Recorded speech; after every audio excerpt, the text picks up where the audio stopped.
Hello everyone, I-0386SX, and the machine you are staring in front of you is the star of the show.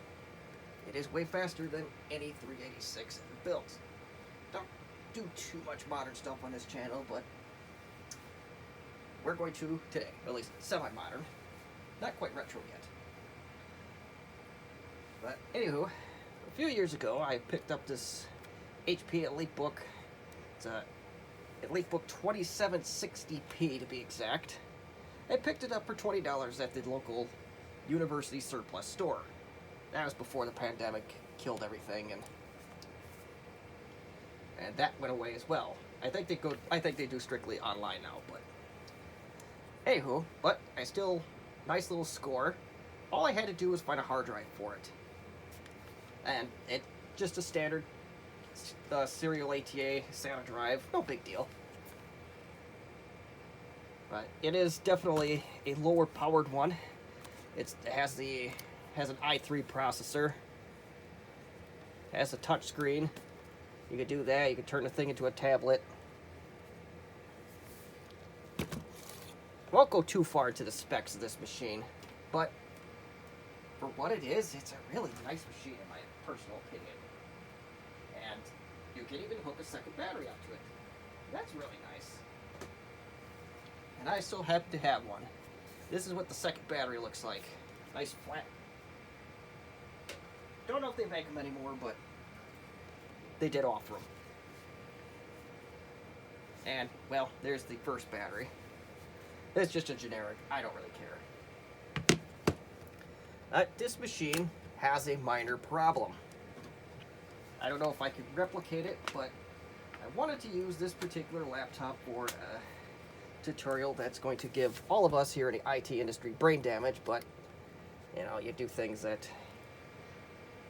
yeah, so, well, it's not going to do it now. And this little sadistic thing, ain't it? Well, it's on again. Okay. Okay, I have no idea. Originally, when I went to plug this machine in, it was very dead. I think I even may have left it in sleep mode or something last Christmas and never did anything with it. And I went to turn it on today, and it did complain about a dead CMOS battery. So that's what we're going to replace on the 2760p today. It's a surgery. It starts off real easy, but it's a surgery. The CMOS battery, according to HP, is right in this general area. But let's begin the surgery. First thing is first, general principles, you remove the battery. Pretty straightforward, right? Remove all sources of power. Let's see if we can zoom this in just a little bit. And yeah, so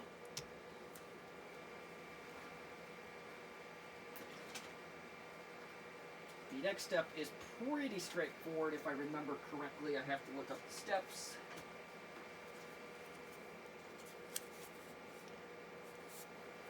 Oh yes, the next step, of course, is you have to get this panel off, the panel that covers the memory and whatnot. And it looks like we may be able to do this by means of Phillips head screwdriver.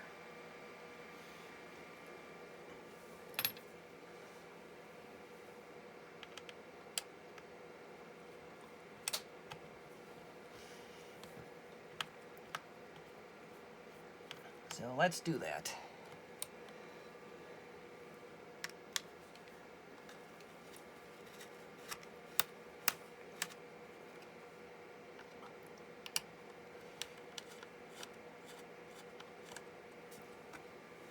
Okay, so that part's pretty straightforward. We're far from done though. Next step's going to be your keyboard. And it looks like there are 1, 2, 3, 4 for the keyboard. It may even be another one. But we'll do this 4 that we can see for sure. And we'll get those taken off. Oh, there's a 5th one right there. That one blended in really well for me. And the screwdriver that I am using came free with one of those refurbished batteries, so far that's working out. Famous last words.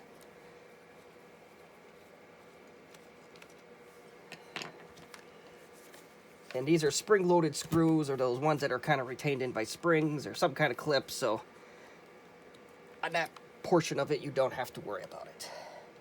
Now we got to get this keyboard out, and it looks like we tackle this one from the bottom, or we may tackle it from the top. I'm not exactly sure at the moment, but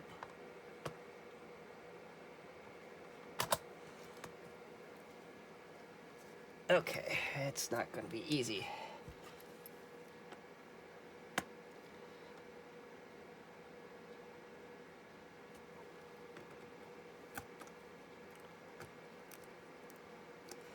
I had this keyboard out before.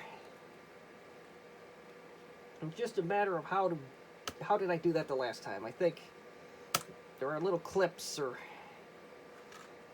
on the all around. You just have to slowly work some kind of thin tool around and get them out like that.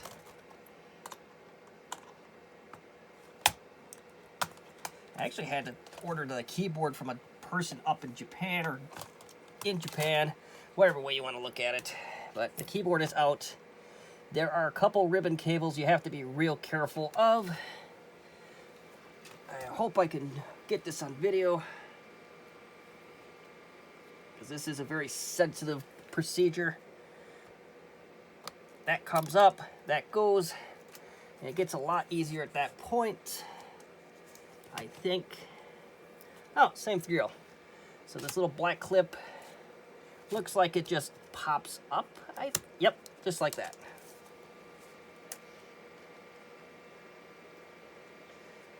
Back to my point here. The original keyboard, the control key just would not stick on no matter what, and I was getting sick and tired of it. This was, at this point, we were full blown into everything was shut down stage. So nobody was selling anything except for a guy in Japan. So I was like, okay, I'll go buy the keyboard from Japan. I can live with this until such time comes where I need this computer for anything extended. So it took a couple months, but we got her. Now comes the fun, because we got to get this whole thing, this palm rest has to come out. So I gotta figure out how that's exactly going to happen. And first thing is first, we'll pop these out. There's one.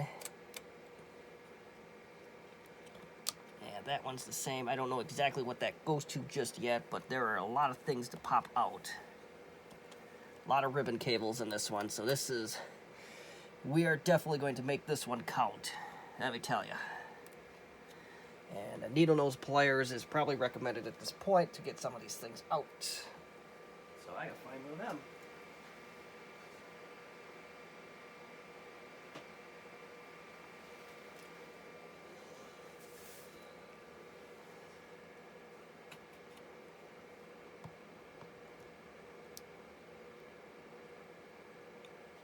Alright, that's out. Well, next thing, you want to take note of how these Wi-Fi antenna cables are installed. And I mean, and I'm going to record it for myself here, of course. And then take them out and route them out.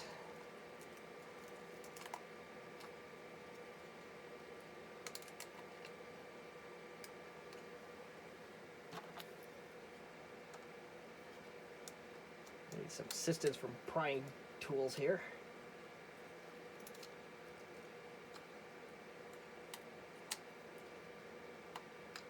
And I know I'm off camera at this point, but, well, I gotta get those wires out of there. And you can bend those up. I'm not sure if they're supposed to be exactly, but I'm going to.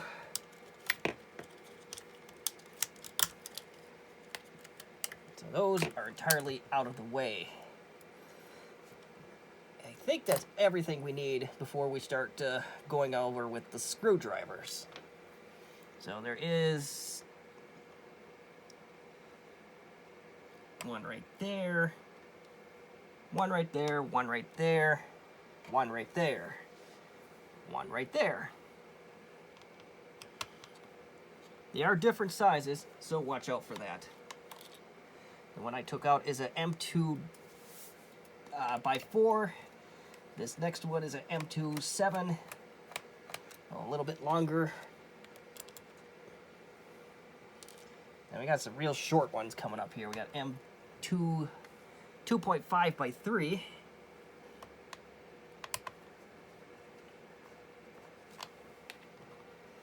And it's kind of nice of them to go try the Lenovo route or the IBM route and mark where screws go. Another M2 by 7. And there's a whole lot more to go yet, so we're not even close to done. At least I don't think we are. Or are we? I'm not sure.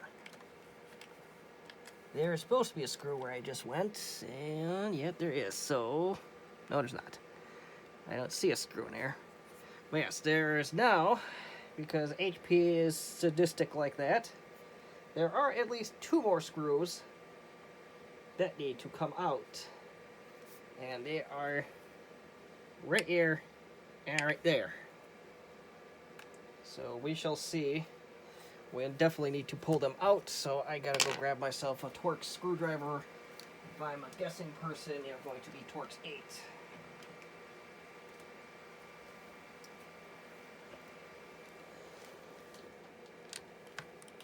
Correct. And I tell you, I barely had to apply any pressure on it at all. So that's a little surprising.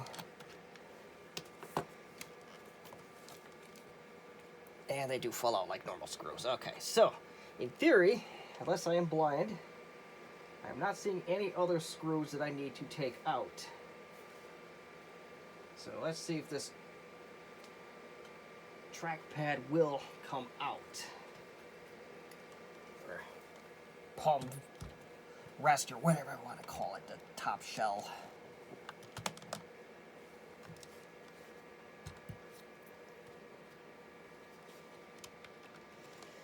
Just gotta find somewhere to start here. This thing is just like Fort Knox to me. I don't know why. Not a bad problem, I guess.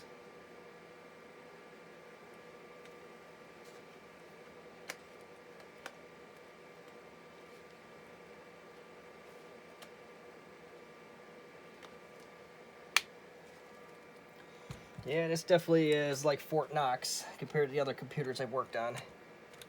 And I see a potential problem already with the pen. So we'll have to get the pen out of there too. But that's pretty straightforward. You just gotta pull this string just enough where you can loop it out. And don't do anything stupid in the process like I just did.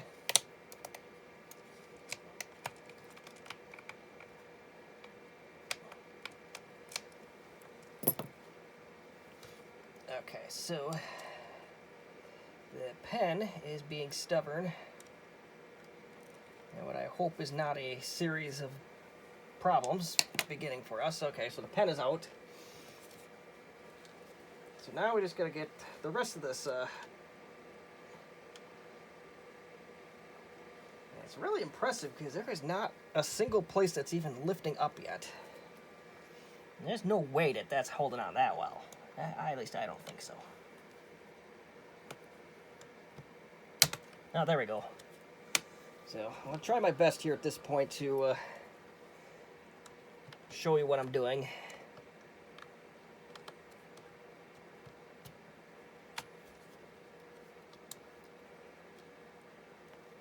There may be a screw. Yeah, there may be a screw there. It just, I can't see it. So I gotta go back here.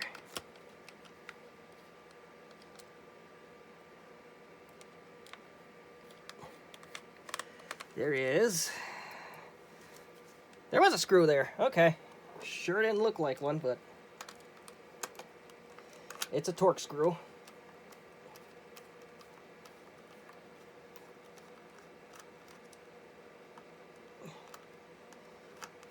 I know I'm off camera at this point, but there's one right here and one right there.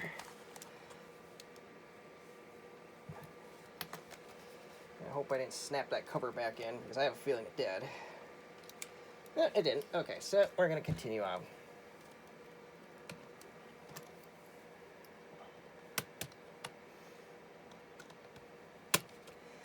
Now it's starting to slowly come apart. There we go. And there she is. And that is as far as I'm going to go. I'm not going to actually take the whole thing off, but if you look in the lower left, where my finger is pointing, there is your CMOS battery. So I'm going to pull that, well, maybe. We get that out. I'm going to get this well-attached CMOS battery out somehow. Oh, there we go. Came right out. So let's get this out, and maybe a needle nose would be the smarter way to go about this. Most definitely. So there you have it. It's a CMOS battery for the HP 2760p, and I can't read that writing, but I might be interested to take the sticker off and see what we can do here.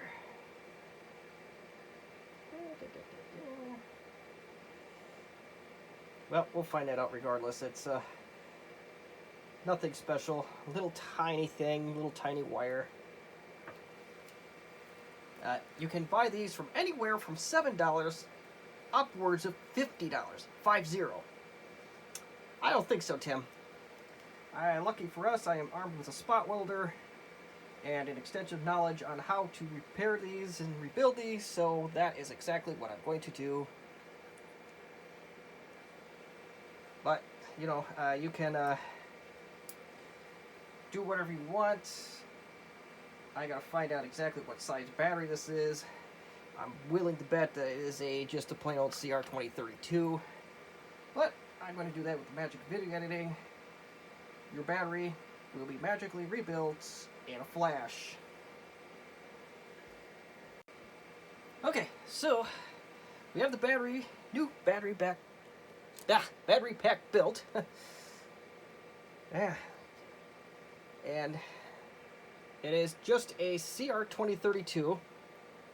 And I even made this one a little bit short for what I like it for, but that's alright. Some people do cover them in electrical tape and call it a day. That will work just fine. So, before I do this, let's confirm some stuff. Let's make sure that the replacement, first of all, is reading 3 volts. And because this machine is such a pain to get apart, I did go ahead and put in a name brand CR2032.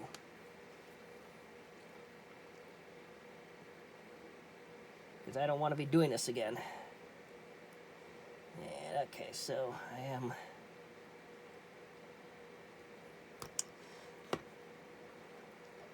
Now that I'm doing this for the audience, it ain't gonna work.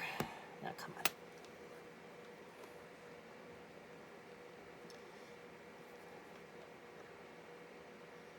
I had something for a split second there. And we are reading 3 volts. The old one, this is what I pulled out. It is a KTS lithium battery. It actually is built in Japan, so probably a good brand. And 0.5 volt on the old multimeter. So, yeah, this one is served its purpose.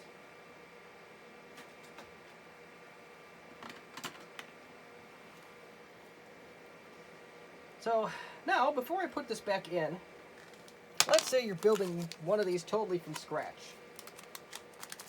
The parts aren't all that uncommon. You need a JST Micro SH connector. Of course, some nickel strips, would be a good idea. And you need a CR2032 battery. Now, if you do go the total rebuild from scratch, if you go that route, there is one thing to bear in mind. The polarity is reversed. On the left is the original. On the right is a JST Micro SH wire. So do bear that in mind when you, if you do that route. Or, if you don't want to spend an arm and a leg, there's some eBayer. His ID is 80486SX. If you ask him nicely, I'm sure he will build one for you. So, let's put the battery back in.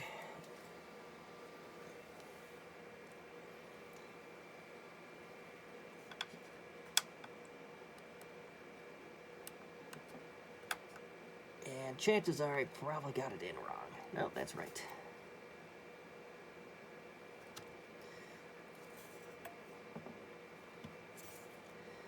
It is in. We are home free. Alright, so that is now back in. Now we're going to feed these wires back in. And probably some of this is a little bit unnecessary, but you know what's done is done here.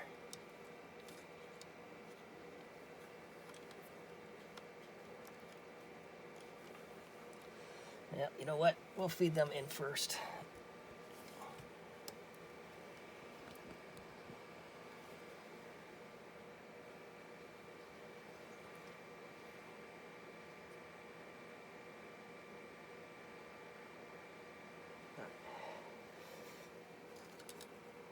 So, yeah, where do these exactly go? You feed down a hole. This hole to be exact.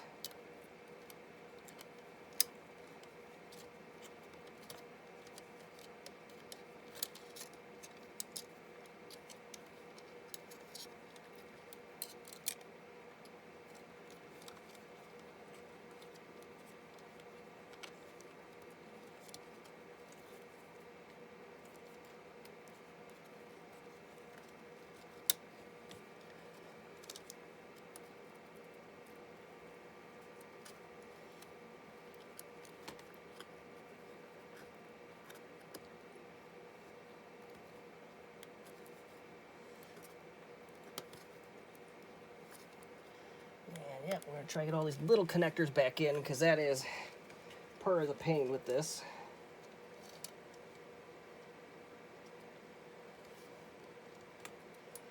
And something to bear in mind, I will show you in about 30 seconds when I get everything put back together on mine with these wireless, is that there are little places to tuck these wires.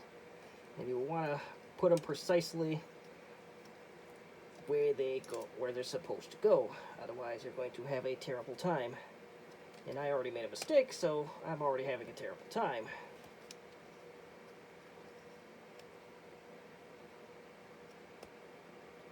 I think that's right.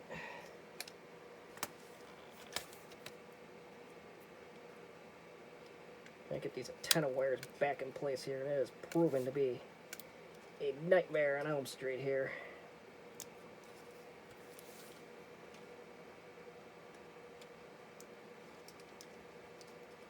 Well, let's try to get these snapped on first, so.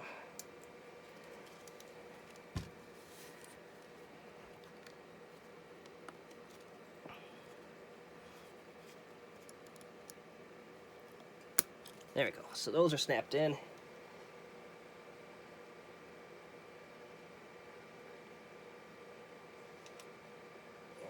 yeah, so they all tuck in underneath right here.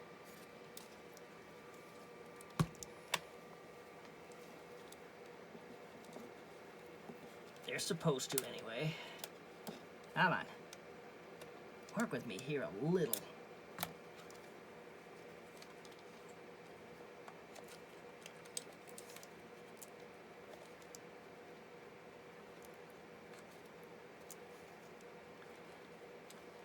Tuck all them in there. I think the second one was tucked in over here.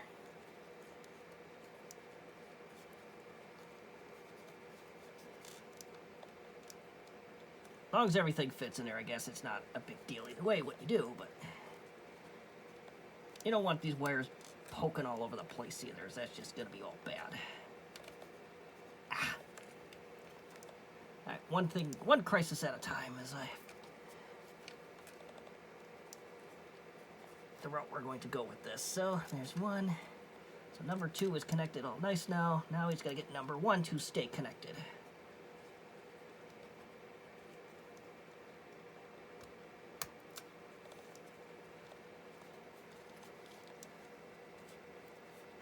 Alright, well, we can work with that later, but those are connected like they're supposed to be, so I think the best thing now is to get the screws back in place where they're supposed to, so let's go ahead and do that.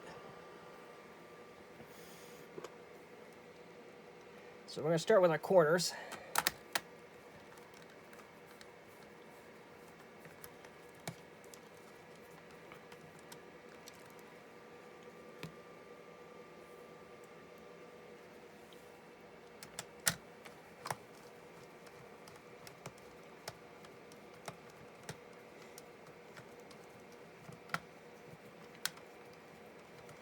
And we have to snap some covers back in, or maybe those just weren't very tight to begin with.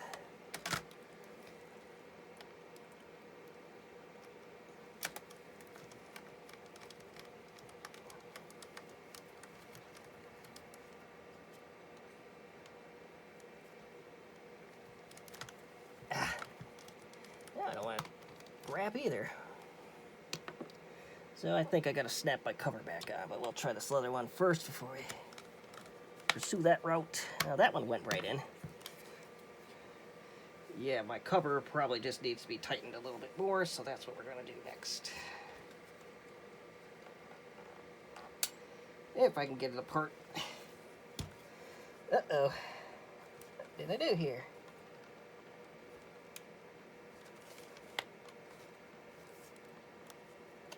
There we go. That isn't so terrible.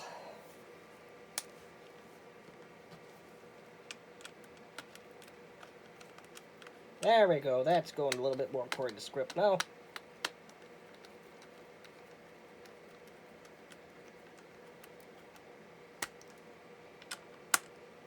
The screws before, at least these 4 Torx ones, were very loose before even I got my hands on them. And I know I never personally took that apart. So now, we'll put these back down. And that's probably for that keyboard, so I don't worry about that. Some of these did get out of kilter, darn it. Well, cheating. It's a number 1 ingredient toward success. Come on, over you go. This is seriously. I know I tucked them in. Oh, certainly I did. Happy little cheaters.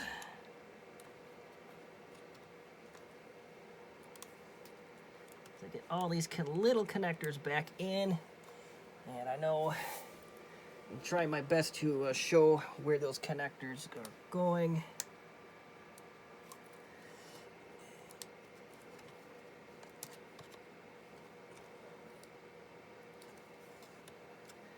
And I don't think that one's in.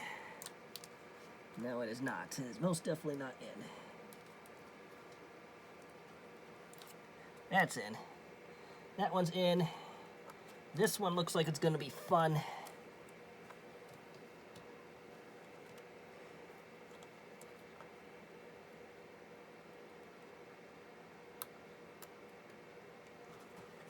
A little life lesson.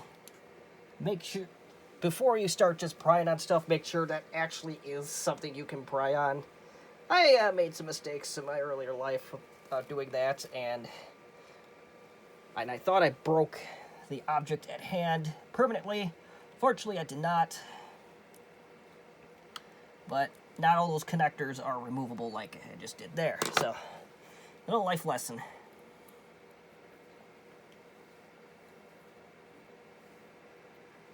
So let's put the 5 screws back in.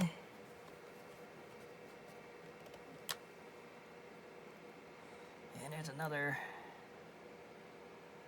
Well, that one was not exactly labeled. Put the 2.5 by 3s in. I see a connector that looks like it's kind of out, so we'll just help it along. I have no idea what that connector is actually for, but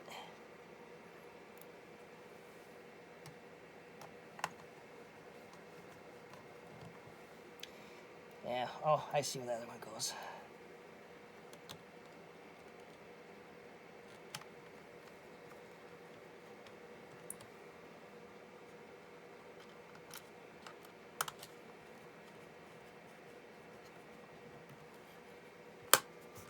And some plastics may need to be gently snapped back in place. But you are in the home stretch if you got this far. This one is nasty, this next step. Because you have to get this keyboard back in. And I remember fighting this one tooth and nail the last time I did it.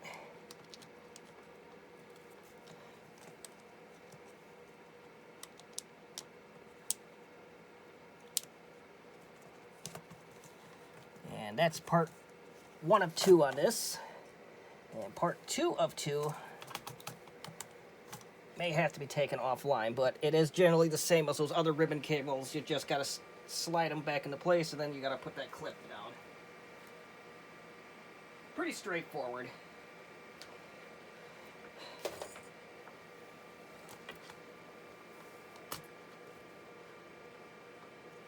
Make sure said clip doesn't fall.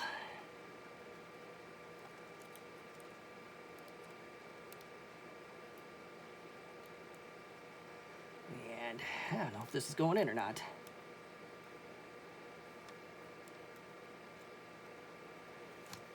I have to need more light than that. This is unreal.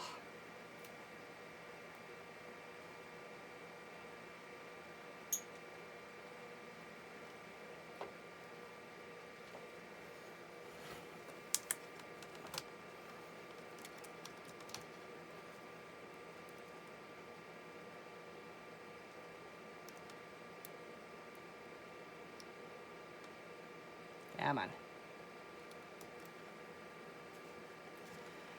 I'm going to try something a little bit unorthodox here, because I cannot for the life of me reach that.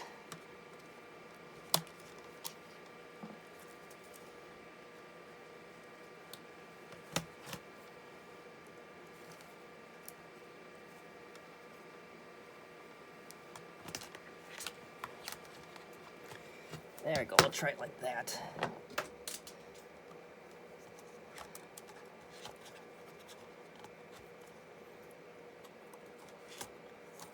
You know, things are tense as soon as the tools start falling off the old tool bench here.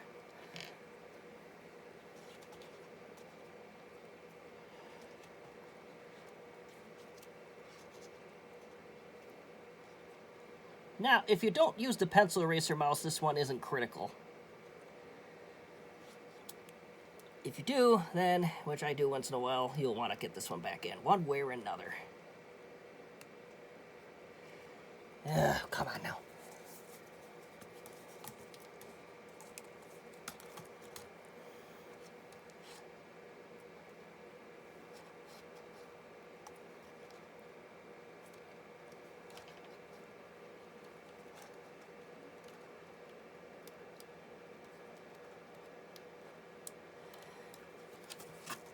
Yeah, this one was as bearable as it was last time.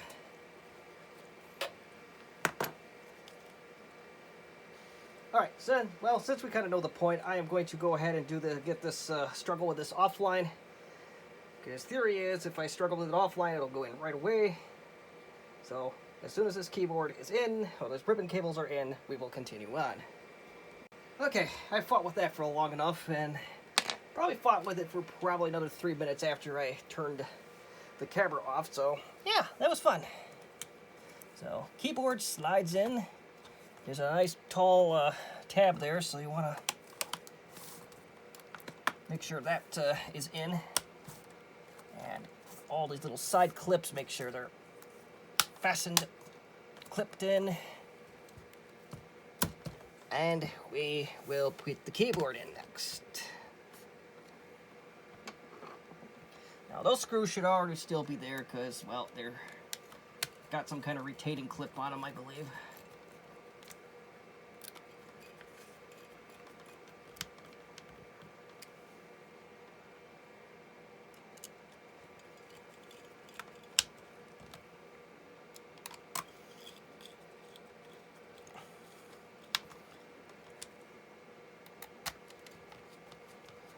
So, little word of advice too, if you're this far and before you shut everything back up, my suggestion is go on eBay or whatever and or somewhere and go put some RAM, max out the RAM in this machine.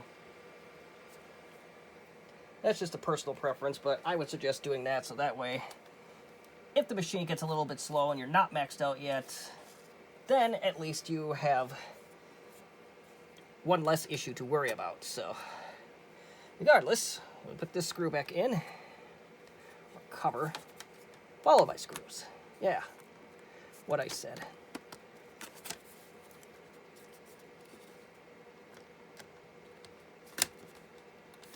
And lo and behold, you know, that would fight me too.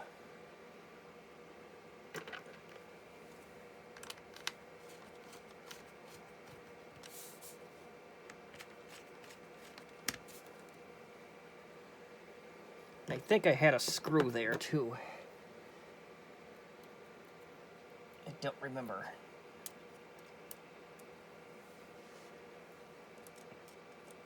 And I don't know the history of this machine prior to, I want to say, January 2020. So, little disclaimer there. So, I don't think there was a screw where that COA certificate went. Oh yeah, guess what I forgot to do? We gotta reattach the stylus. I could take it or leave it on this machine. I don't think I hardly ever used it. The touchscreen itself actually does respond to finger, so you don't need a special stylus for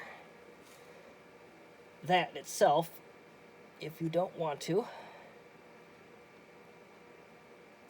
There's probably some things that work better with the stylus. I'm not honestly sure. I think it goes in the other direction. Yeah, went in a lot easier that way, so I am going to go safely say that that is... no, it's got to go in the other way. Still trying to figure this out. Yeah, this has got to be right.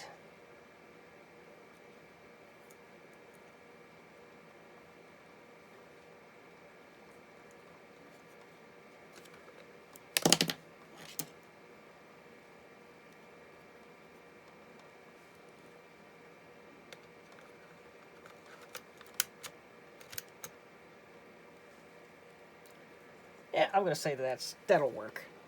I'm not worried about it.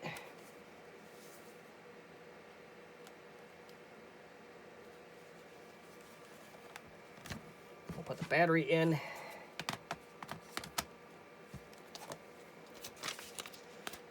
And I know what I did where I covered up my product key there, which is largely probably a meaningless exercise at this point, but I don't care.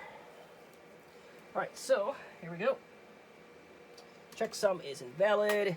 Reboot the system. And that's what I was greeted with tonight, so. Now, do bear in mind that not all the drivers are installed on this machine yet, as this is a brand new version of Windows, brand new fresh install as of a couple hours ago. But do bear that in mind. As you can tell, the screen resolution is in an ugly state of mind.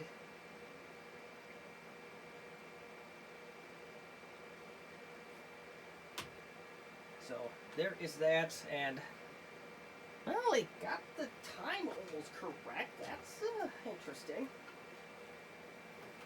I guess I can't be too upset about that, but I'll get it wired anyway.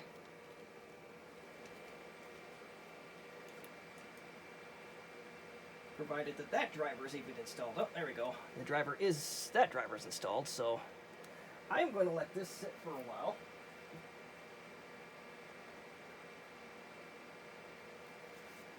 But before I do, I forgot to install one very important piece here. And put the computer in hibernate mode, ain't gonna matter.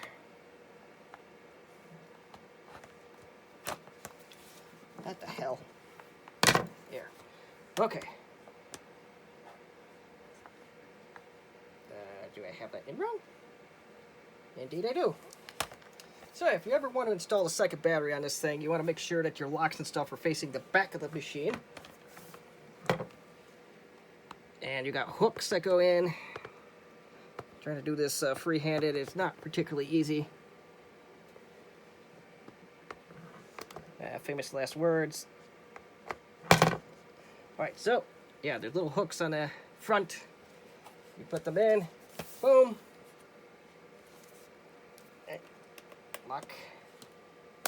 Lock is in. We're in business. We're cooking. Not literally cooking because, well,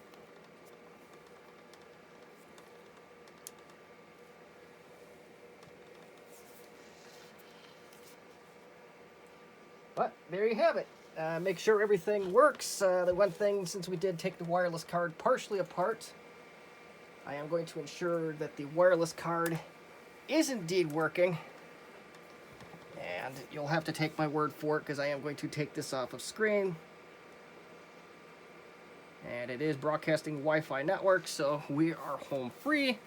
The time did correct itself. Well, almost corrected itself. So we will correct it for it. Oh, it's just a time zone problem. It's not a big deal. That actually is technically correct if you're in Pacific time zone, that is. So there you go, that is good. I'm going to let this thing download its drivers from wherever. Then we can move on to the next video, which is going to probably cause everybody in the IT world some brain damage, including yours truly. Alright, so that should charge. There we go. So, with some easy tools, you should be able to take apart your HP Elitebook 2760p. All I had to use was a Phillips head screwdriver, a Torx T8, and I did use a flathead to try and gently pry things apart. So that is going to do it for now. If you have any questions or comments or constructive criticism, you may feel free to leave them in the comments section as you wish. And I know there's some HP engineers out there that may be not approval of this repair method, but it gets the job done. We have a happy computer again, and I'm very happy to have this thing back in fully working order. And I am a little bit surprised that the keyboard was the most difficult part of it. So, again, thank you for watching. Have a good one.